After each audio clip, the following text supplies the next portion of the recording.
Man, how do you not give it to Grinder winning PPC and main event? I mean, I've gone back and forth on this. It feels weird to me that you can do that and then not be the player of the series. It's the PokerNews Podcast. All right, ladies and gentlemen, welcome to the 909th episode of the PokerNews Podcast. I am Chad Holloway, back at my home in Wisconsin, but joined by Kyna England and Mike Holtz at Level 9 Studio in Las Vegas. We are post World Series of Poker. I got to ask, is the WSOP hangover worn off for the two of you? Gosh, thank goodness it's over. It's always so tiring, like right after you have to get back into like real life. You're like, what's next? I don't know. I'm still tired.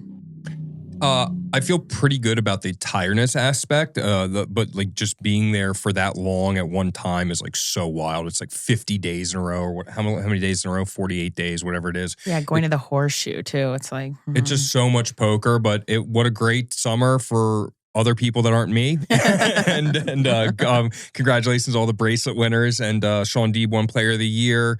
Bunch of cool stuff happened. Grinder winning PPC in the main. I mean, yeah, it was a cool series and one for the history books. So I had a good time mostly, except for the giant pile of money that I lit on fire.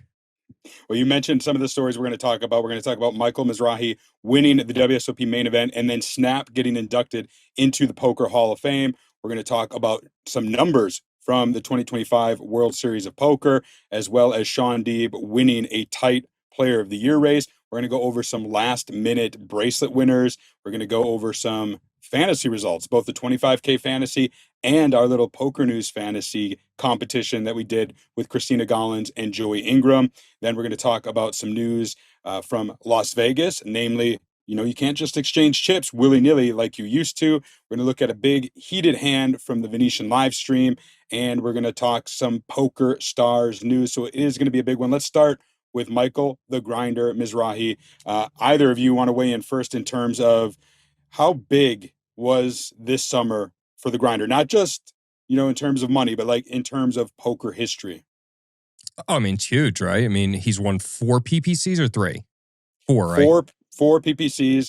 This was his 4th. And then, yeah, like you said, goes on to win the main event for $10 million. Yeah, so I mean, like if you ask a lot of the professional poker players who are in the high stakes community, the PPC is like the pinnacle. Like that's the one that Daniel Negreanu won it last year, and it's just like a great tournament to win. It's a $50,000 buy-in with a bunch of different mixed games, etc.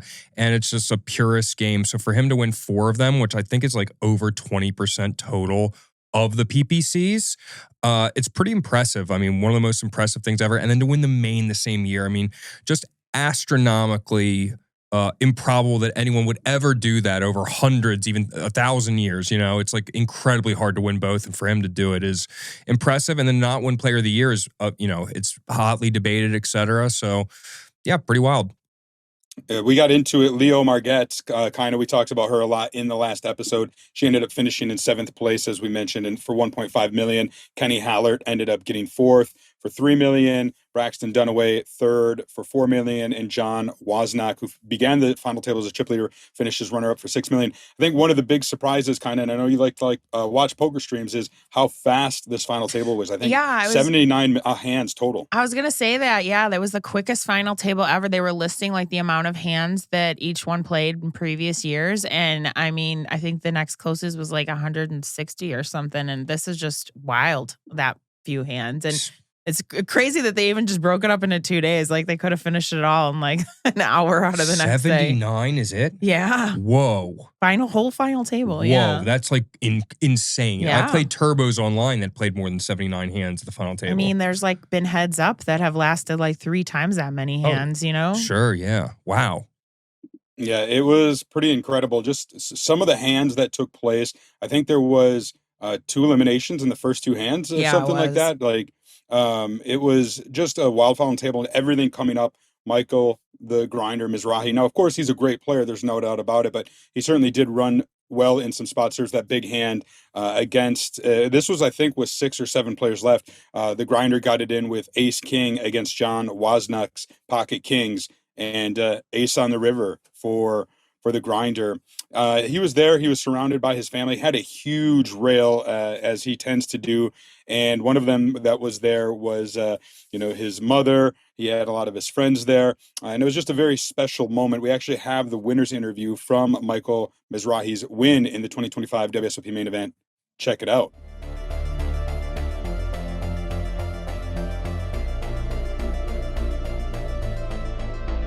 Grinder, that last hand when you moved all in, you snapped them off. What was going through your mind in that moment? Yeah, it was a crazy hand. I think after all these days, I couldn't even see the cards. So I thought I didn't even know if I thought he had the ace of clubs. Then I thought he was drawn dead. And then I saw he had, then they said, no, there's two pair. I didn't even realize it. I thought he was drawn dead. I thought maybe he just had a 9. I was just blacked out at that point. I knew I was winning. Because I didn't see, I wasn't sure. I knew he didn't have 2 clubs in his hand, so I knew it was ahead. So what does it mean to you to have that bracelet around your wrist? I feel like that was cement. I cemented everything. That's all I wanted was the main event. I did what I had to do in the poker world. I achieved the Hall of Fame. I'm never going to retire, so don't worry about that. I'll be back next year for a lot more. So you had all the Hall of Famers, Phil Hellmuth, Phil Ivey come up to you and surprise you with the Hall of Fame. What does that mean to you? That's amazing. Those guys, God bless them all 33 of them. It's amazing. Thank you so much. And I feel like it was well deserved. And I don't mind. I could wait next year. It motivates me more. It makes me hungrier.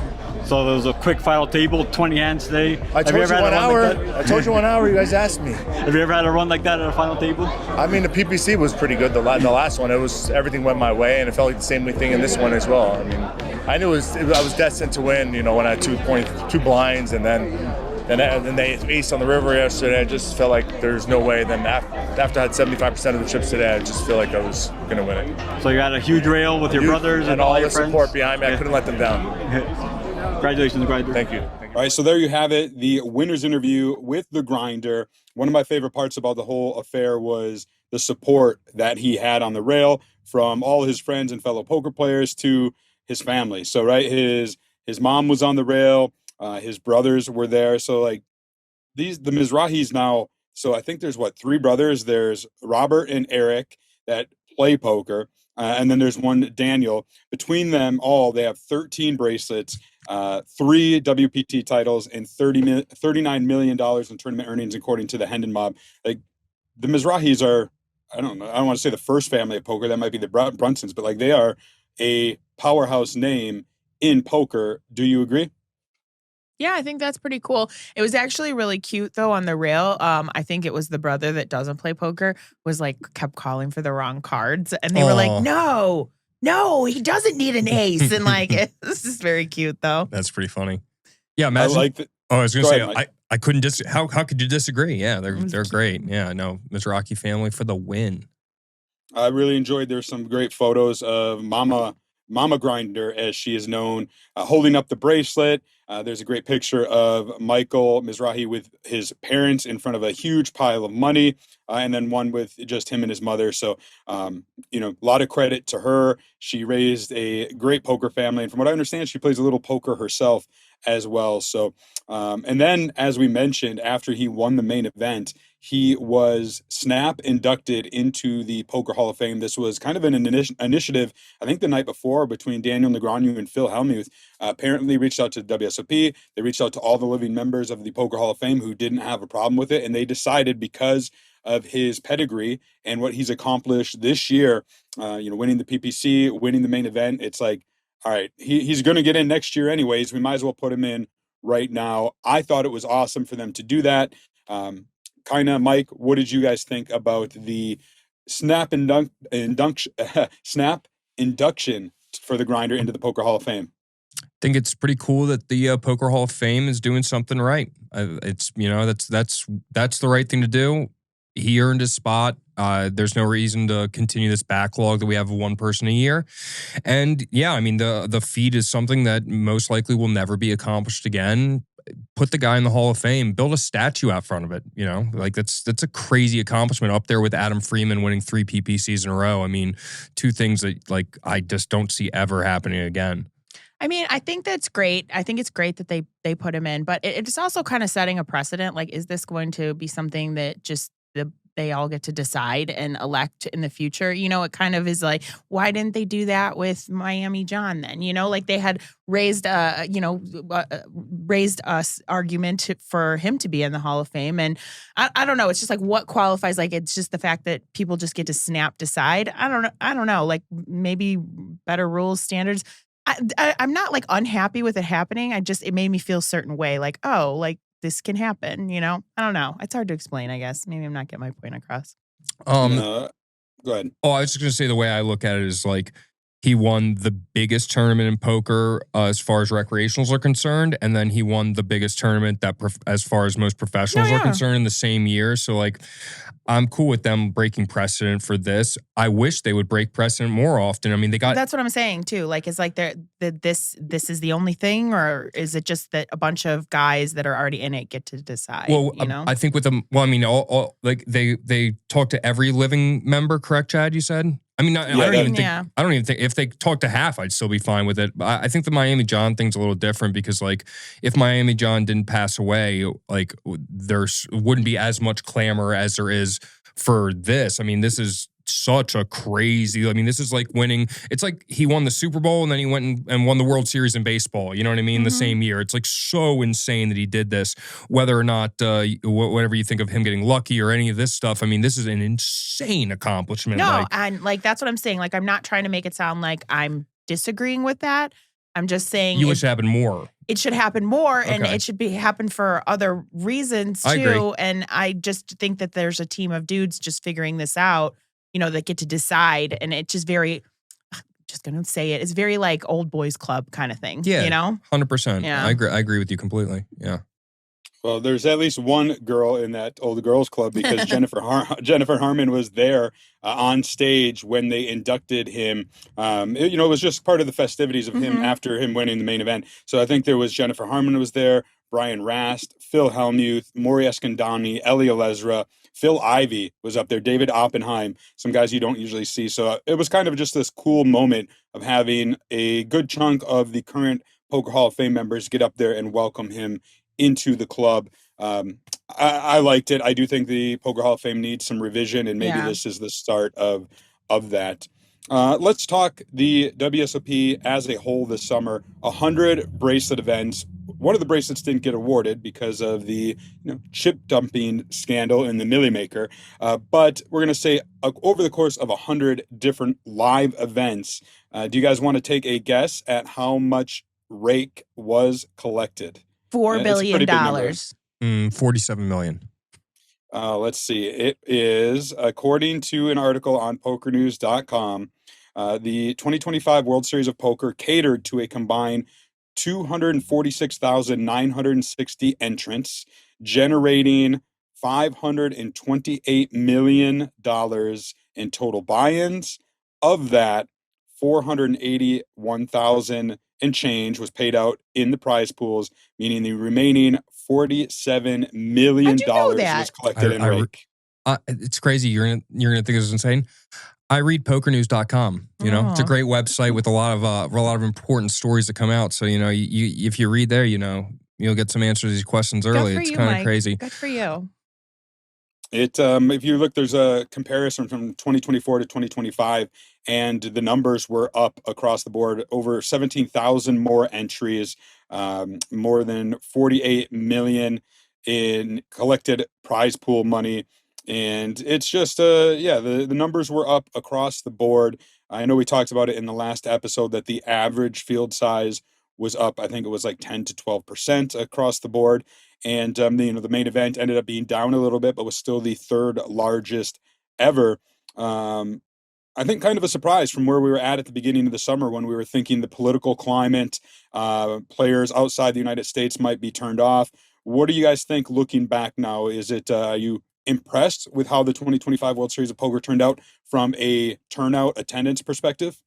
I mean, yeah, for sure. I thought that we would get less than the year before. I think the WSOP Plus app makes it so much easier to rebuy. I'd like to see the numbers on unique entrants. I don't think we have that, but if we did, I would assume that the unique entrants might be down or might be around the same, but with rebuys being They're so much easier. Like, there's nothing worse for those of you who haven't played in WSOP.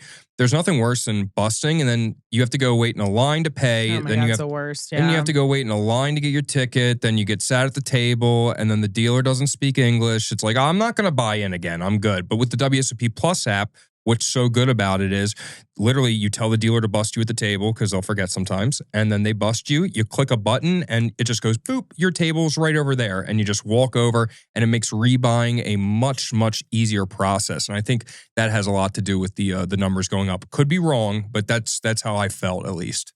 No, I think you're Yeah, definitely right because there's just like I think the only tournament I did that was when in the Colossus. Is like I sat down, busted immediately, and then I'm like, well, I'm in the room already, and I just went on my app, re-entered, walked down the same room to another table, and I was in. And I would not have done that if I had to walk all the way back, wait in line. Waiting in line is like the bane of my existence. I do not me like too. to wait. Yeah, so good for them for doing that. It was a really great improvement. Good Yeah, I user think that- experience. When you take a look at the 2025 World Series of Poker, like what were the good things to come out of it? I think the WSOP Plus app would be number one on that list. Oh, Yeah. for sure.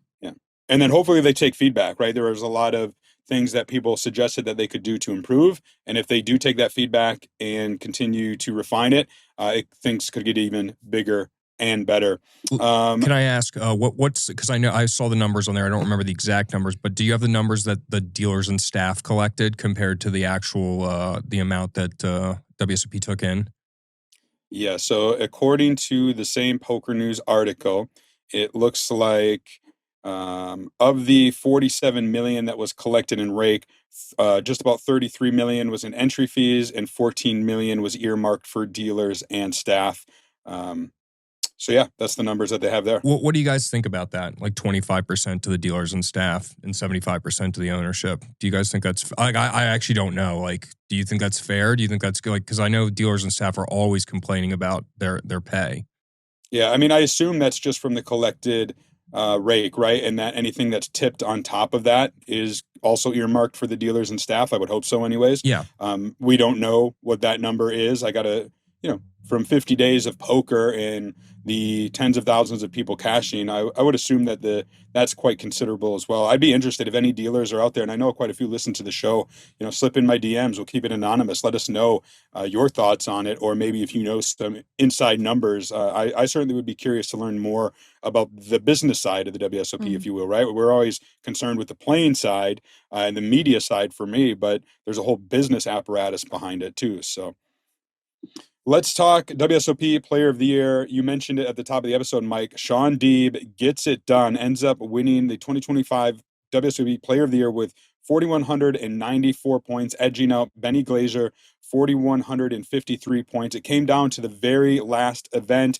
Benny ended up busting, I think it was like 70 spots from where he needed to be to take the lead. So Shaun Deeb locks it up. He becomes just the second player to win Player of the Year twice. You want to take a guess who the other player was that has done this feat?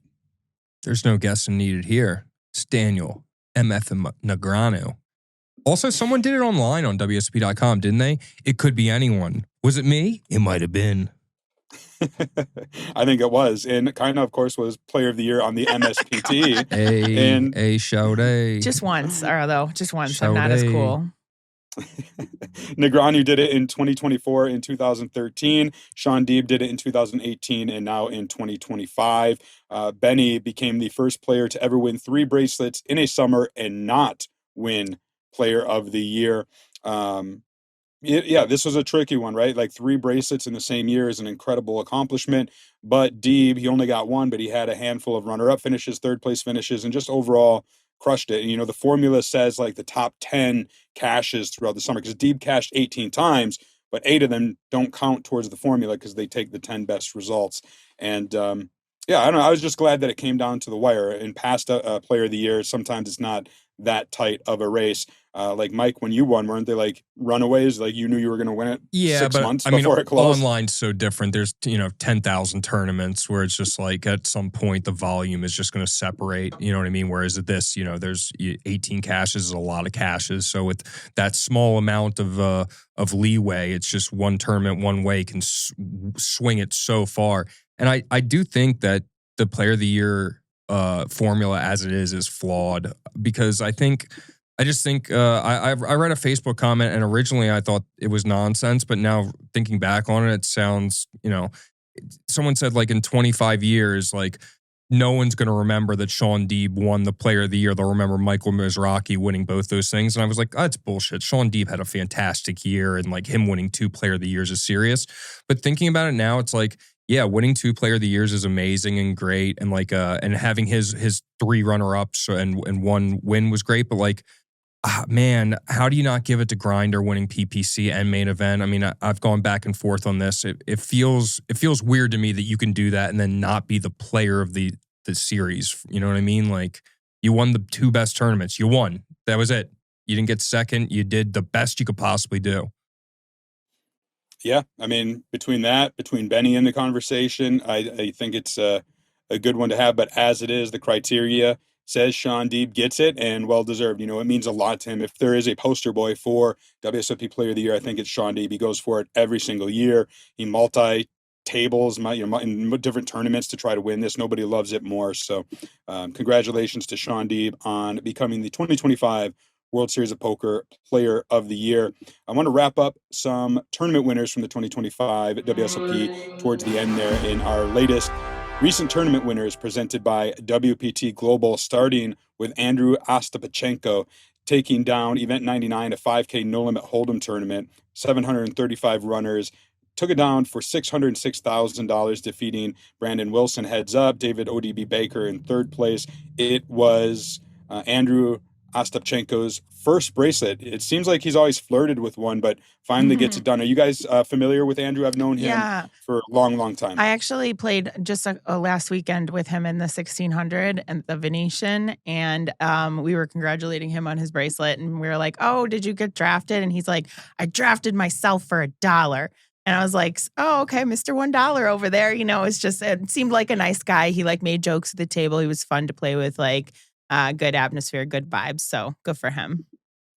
Mike, you familiar with Ostapchenko? Oh, yeah. The amount of people that I bought percentage of this summer who messaged me was like, oh, eliminated in 111th, lost a flip to Andrew Ross. I'm like, oh, he's the devil. And so he cost me a lot of money this summer, but good for him. I thought maybe he was going to be your guy of the episode. No, definitely. I mean, he could be my guy of the episode. I mean, I don't know. We'll see. We'll see where this episode really takes us. It has to be a standout. He screwed you out of some money. Sucks. I wouldn't say screwed me, but good for him. I mean, he's been on such a run, and he's a well-respected player. Yeah. All my homies fuck with Andrew. You know what I mean? He's cool with the community and stuff.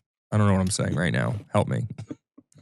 Anyway. Another winner winning his 4th WSOP bracelet was Chad Eveslage, taking down the 25K high roller horse for $883,000, defeating Brian Rast heads up. Rast almost getting his 2nd bracelet of the summer. Toby Lewis, Nacho Barbero, Phil Ivey, all at that final table as well. I feel like this one kind of got overshadowed. It's a 25K horse, and it was taking place during the main event.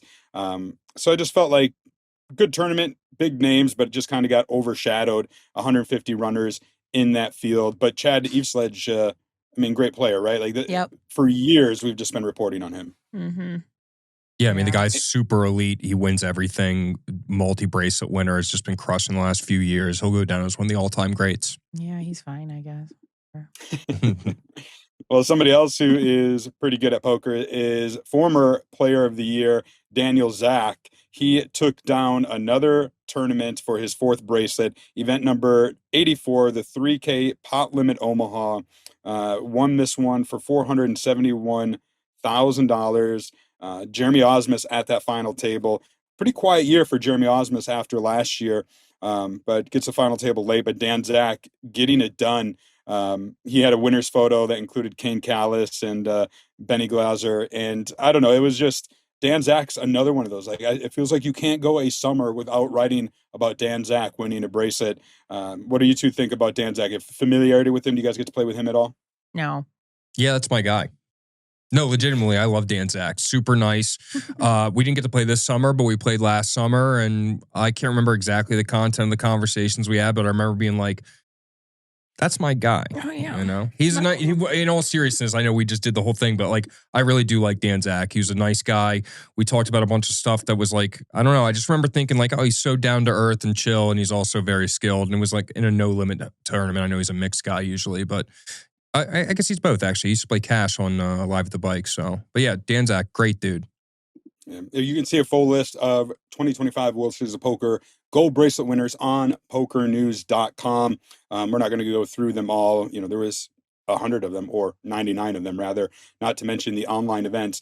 I do want to talk about the fantasy poker, both the 25K fantasy and our little competition. We'll start with the former, the Daniel Negreanu 14th annual 25K fantasy draft was won by Team BTG. I'm going to find out right now because I don't know off the top of my head what team that is, like in terms of real name. So BTG is Bryce Yockey. Bryce Yockey, the owner of that team. He had the aforementioned Dan Zack on his team, Nick Quagente. He had Adam Friedman, Dylan Lind, Isaac Haxton. Yeah, he had a big year, takes down the 25K Team Lady Gaga, which is Ren Lin, coming in second place. Then you had Team Handsome Horses, which is Patrick Leonard's team, taking third, and Team Dinkers, which is Josh K and the Florida Boys, taking fourth. Let me see real quick what the prize pool is. It was $250,000 up top. 125 to runner up, 100K to third, and 75K to fourth, and the fifth place team, 50K.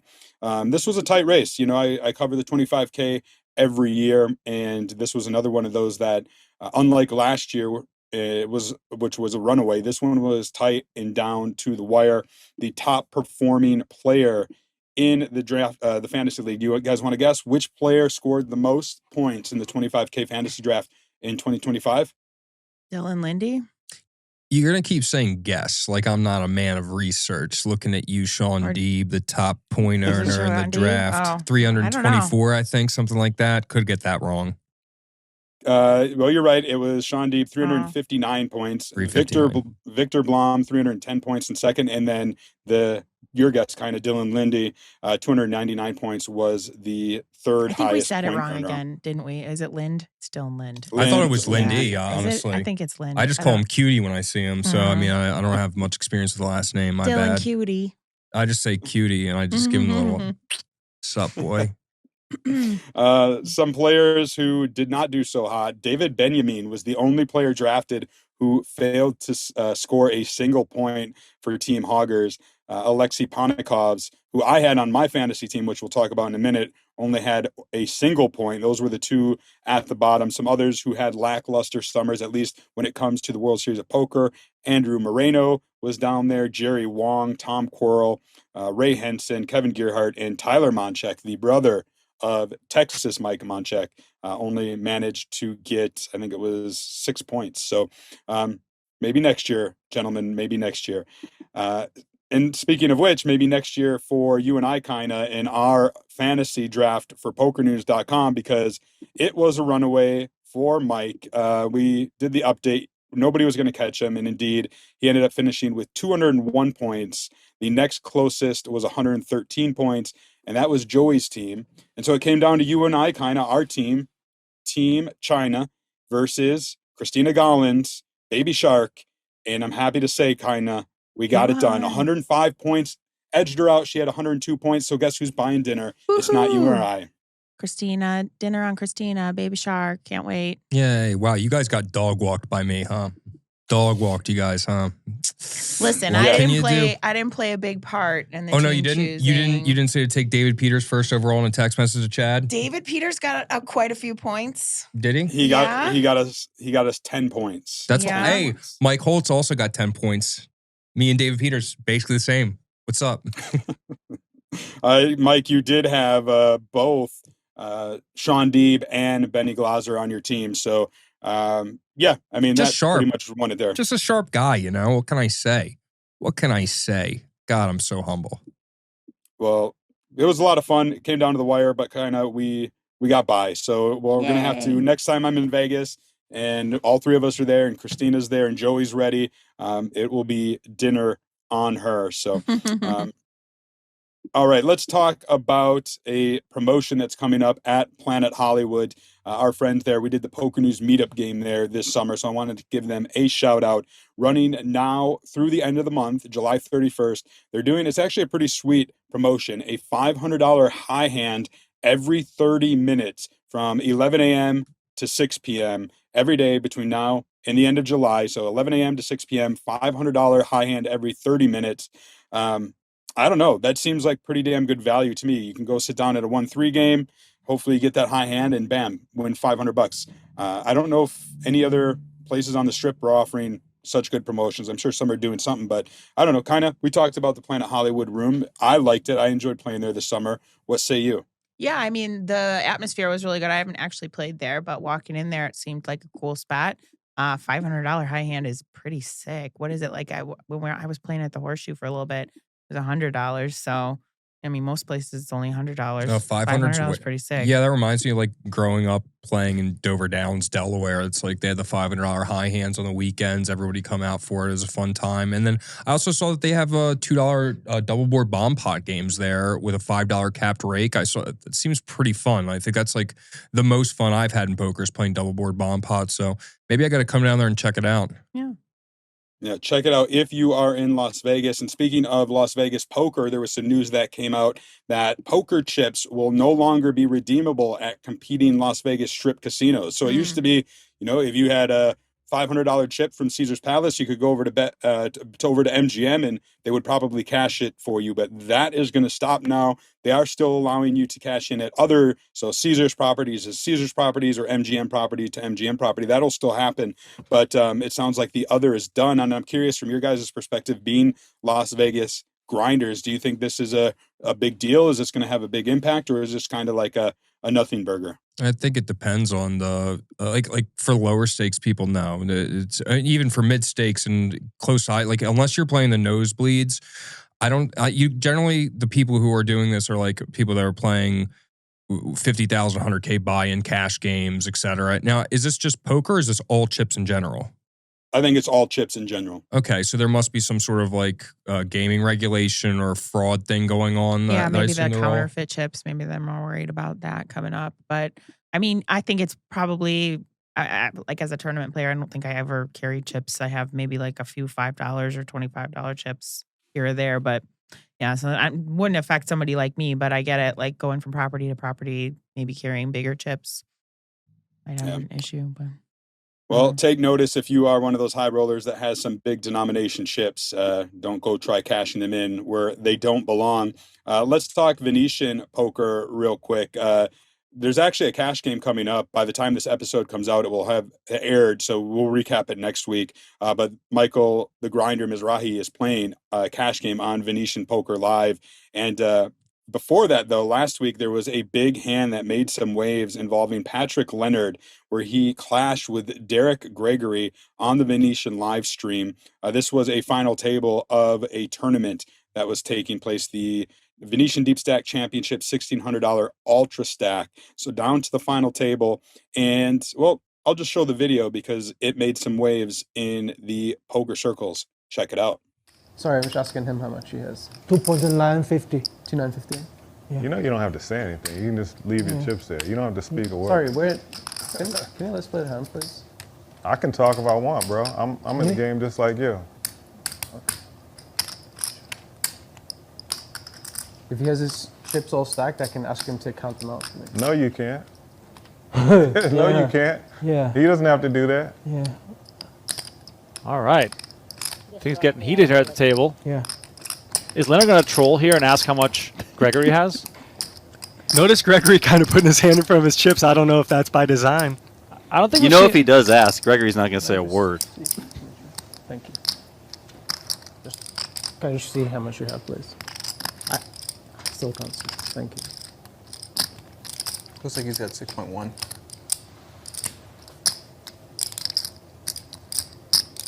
Are you blind, bro? Why you keep asking every 2 seconds? You see my chips, man? I can see yours. It's not a problem. Yeah.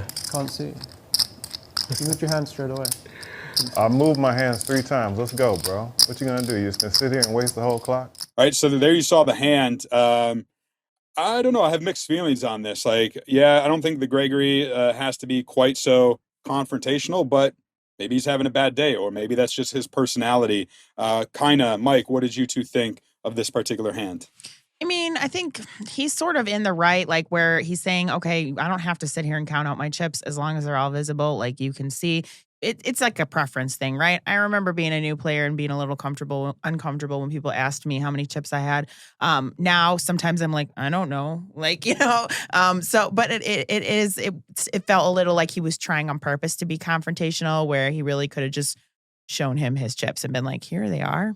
I didn't like that when he wasn't in the hand. He was like, he was talking to Kevin. To Q. Yeah, to QL, my boy. We call him Kevin at the V. You know what I mean? He was talking to, he was like, you don't have to tell him that. It's like, he's so experienced. He's won 750 million Venetians. Like right. he knows what's up. Yeah. But it just felt like an opportunity to bring confrontation into something that, like, I don't know. It didn't seem like it needed that. And as someone who plays online poker and who is below average intelligence, when I play live poker and I look at chips, I'm just like, that's just a pile of chips. I don't know what that is. And online, it's so much easier when you have everyone's stack sizes. You can just, like, for me at least, it's much, much easier to be like, okay, this guy's got 20 bigs, he's got 17, he's got 13. I'm studying this situation. Sometimes I look at a thing of chips and they're like in different stacks and I'm like trying to count. It's like with a shot clock, it's like 14 seconds in. I'm like, I don't even, 1.3, you know what I mean? So I think there needs to be an easier way where we could just like have like a little thing that's digital that just says how many chips you have, you know, at least for final tables. But it's a difference in the two games again. Like it's like, okay, well, we don't get to know exactly how many chips, we don't get to know exactly how many chips are in the pot unless we're keeping track. Like it's a difference between the two games, right? And it is a preference thing. So like if Pads was like, how many chips do I asked me and I knew, I'd be like, oh, about 70, 80, you know, like I do that. But sometimes I don't feel like counting them and I don't know either. So I'm just like, this many, you know? So wouldn't it be better though if there was just an electronic thing that just said it right there? It would just make it would be changing the game a little bit. I mean, it would be making it easier for somebody like you. Like, it's not a really, like, I like to know in certain spots, I'll eyeball it and I'll try and guess myself. But it's not like if I don't know the exact number, you know, you just adapt. Well, I'll give you an example. When somebody asks me, I as a nice person, always say like, oh, I have this much. Yeah. And I don't want to do that. I don't want to say anything. Well, you don't have to then. I know, but it's like I hate that I have to make this guy count for 50. It's not your job to make his game easier. I know it's not my job, but why not just put it on the table in an electronic thing? It would make the game so much easier, build right? that into every single table. Put electronic number counters that keep track of exactly how many chips you have. Yeah, good idea. That is a good idea. I mean, maybe, but like it's not like... How is that a bad idea? It's not like It's the final table of a Venetian. It seems like exactly like not the most doable thing in the world right now. It's so a easy. Difference between the games is what I'm saying, right? That you have to adapt to. But why in live poker, like in this exact example, that guy Gregor, what was his last name, Gregory? Or his first name's Gregory, whatever it is. Derek Gregory. Derek Gregory. In this exact situation, like I saw like a tweet from Pads with like a picture from the Venetian stream and I saw the video. It seemed like he had some chips behind. Like it is hard to tell like how many like. Yeah, and then that's not cool then. Like then the dealer should be telling him, hey, you have to put all your chips and make them visible. I guess my point is like, what would be the negative of having more information available to players so that we don't make mistakes and have these situations? Like, is it really a skill in live poker that I need to be able to count player stacks when they're trying to like obscure them? I didn't say it was a negative. I just said it's a difference that people in poker have to adapt to between playing online and live poker. And it's not necessarily always a very doable thing to have a little counter at the table to say exactly how many chips you have at every single moment in time. How is that even going to keep track unless somebody's counting their chips every hand and telling it? Well, no, it's you just have RFID in the chips. Maybe, yeah. And all the chips have RFID. Okay. All the chips at the win that are five. This isn't like a crazy technology. This is like 1999 stuff, like RFID. Not really. It's like 2007 stuff. But RFID is not. I mean, it's like just you can have RFID in anything. It's not expensive. Yeah, maybe that would be a positive change for the game. Rake would go up if they're going to try to RFID chips. It's not just for let's say just for final tables at the Venetian. Like we can't do that. Like that seems pretty easy, right? Well, as it was, Patrick Leonard ended up winning the tournament for $164,000 and fittingly defeated Derek Gregory. Heads up, he took home $117,000. So it looks like the tactics at least didn't throw off pads at all. So congratulations to Patrick Leonard. And then there was also at the Venetian, the WPT Venetian. I think this kind of, you played it. Was this a 5K or 3,500? It was a 5K. I also played it. Fun stuff. Oh. I like soft bubbled it like majorly. I busted like 10 people from the money. And my friend is like, 10 people is a lot. I'm like, thanks, it is. This is the same one you ran deep in a few years ago and finished third, was it? Yeah. Would have been nice to do it again, but I had like the most atrocious day of poker I've ever had, and it happens. And so it was still a fun time. There was a lot of like big people brought out all the like heavy hitters. I like looked back. I think I sent you guys a picture at one point, like Jeremy Osmus is like behind me, and like, you know, it was just a lot of crazy, big field. It was great. It was fun. 1,153 runners, and it was won by Argentina's Nico Betbese for $706,000 after a heads-up deal with the Dominican Republic's Francis Cruz. Took home $623,000. So another great event at the Venetian. And I want to wrap this episode up by talking some PokerStars news, because there's quite a bit of stories, starting with Barny Boatman, who is leaving PokerStars after a good run. He was a Team PokerStars pro many years ago, and then that went away, and then he won, I think it was the EPT Barcelona in a historic fashion, became a team pro again. But he sent out a tweet that their time has come to an end and they are parting ways. And I don't know if you guys are familiar with Barny Boatman, but definitely a legend in poker. I think he's 68 at this time, but still a crusher. I saw him at the WSOP a little bit, and I don't know, I'm a big Barny Boatman fan. Mike, Kyna, are you guys familiar with Barny? Mm-hmm. Yeah, I watched the EPT, the final table that he won. He put on a great performance. It was a incredible win, and he's a very skilled player. It was funny because he changed up his style of play, and I think he did that because he knew people were watching the stream and everything, and so he was mixing it up a little bit to try and throw him off. It was really cool. It was really sick. Yeah, sick stuff. Yeah. Chad, I'm surprised you would ask me that question. You don't remember our connection with Barny Boatman? Not off the top of my head. Any live reporters get in trouble for reporting Barny Boatman's stack on day 1B of the main event after he bagged day 1A, and then they made a thing? Was it because I told a reporter that my name was Barny Boatman? Perhaps. Chad texts me. He's like, "Do not ever do that again. You're getting him in trouble." That's actually really funny. No, I didn't know that. Yeah, there was like it was like Barny Boatman with 87K, and everyone's like, Barny Boatman bagged yesterday. He was on the featured table. Like, what's going on here? I just thought it was obvious my name wasn't Barny Boatman, but what can you do? It's just like trolling new reporters. Very good. Very good. Yeah, if you check my chip counts at the end of day one, I've got a lot of 420,069 as my bag stack as well. Whoops-a-daisy. Sorry, Poker News. We won't get into details, Mike, but it's fun to just say this. Like, you were impersonating Barny Boatman, and I had to call you yesterday because there was an incident. We can't get into details, but somebody is impersonating Mike. It's not the first time either this month. It's like the second or third time in the last 3 months. Someone's impersonating me on social media. Someone's impersonating me, calling people. Wow. Yeah, it's like at least I have a very distinct personality and voice, so like you can know what I mean. Don't give money to anyone trying to pretend to be me. Give it to me. Wild stuff. I want to talk about PokerStars in the NAPT. We promoted this lots on the podcast. It's coming up in November at Resorts World in Las Vegas. Well, they just announced they're starting to give away $3,000 silver passes to the NAPT. These silver passes will be awarded in a variety of different ways, and it will qualify people into a $100,000 guaranteed Tournament of Stars. It's an exclusive event for silver pass winners. There will be 100 of these passes that include entry into the tournament, 7-night stay at Resorts World, $800 cash credit for travel or expenses. And I know that with Poker News, are going to be profiling some of these silver pass winners. So I just wanted to shout it out here on the podcast that you can look for ways to win yours today. Are you ready for the poker experience of a lifetime? Head to PokerStars and take one of the many opportunities to win a silver pass. That gets you an exclusive package to NAPT 2025. See you in Las Vegas, my babies. but look for other giveaways coming up. Do you think maybe we could give one away? I mean, I'm hoping. I may have made some phone calls, and it's something, those wheels might be turning. We did like give contests.